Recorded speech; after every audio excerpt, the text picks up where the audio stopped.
Good evening. I'm Monica Pearson. I'm Justin Farmer, and we start with the new plea agreement involving former DeKalb Deputy Chief Don Franks. He was once part of the former CEO's personal security detail. After previously denying bribery allegations, he's now making some admissions, and he could take others down with him. New at 6, Channel 2's Mark Winnie is live at DeKalb Police Headquarters. Well, when we knew Don Frank as he rose through the ranks, he seemed quick with a smile, maybe a wisecrack or two.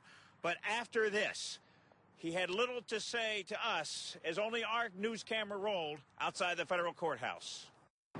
He knows it was wrong. He's saddened by what he's done. Donald Frank emerged from the federal courthouse with defense lawyers Brian Steele and Bruce H. Morris and headed down the steps. But how far down his worldly fortunes have descended in but a short time, from DeKalb Police Deputy Chief to defendant who just pled guilty. Don, anything you want to say? Why do you think he didn't want to say anything? He's saddened. He's embarrassed.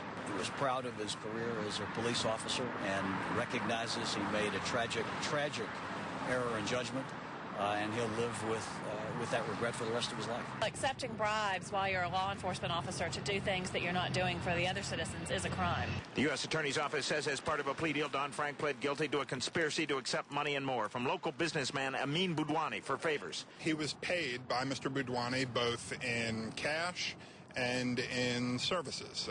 Mr. Boudwani paid for him to go to restaurants and clubs and go on a gambling trip, things like that. It's not what he did, it's the fact that he accepted the money, and that's the thing he most regrets. Federal prosecutor Chris Bly suggests in one scenario Frank called a business partner of Boudwani's and tried to convince him he was under investigation. And actually instructed officers that he supervised to pull over the business partner's car and conduct a traffic stop. We're told Frank was once head of then DeKalb CEO Vernon Jones Security Detail and rapidly rose through the ranks in the years afterward. Now perhaps he'll help law enforcement again. The plea agreement includes cooperation. There'll be a variety of things that agents will want to talk to Mr. Frank about. U.S. District Court Judge William Duffy indicated he was holding off of a sentencing date for a while.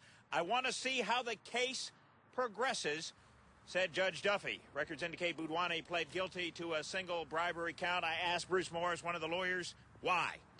Human frailty, he said. Reporting live, Mark Winnie, Channel 2 Action News.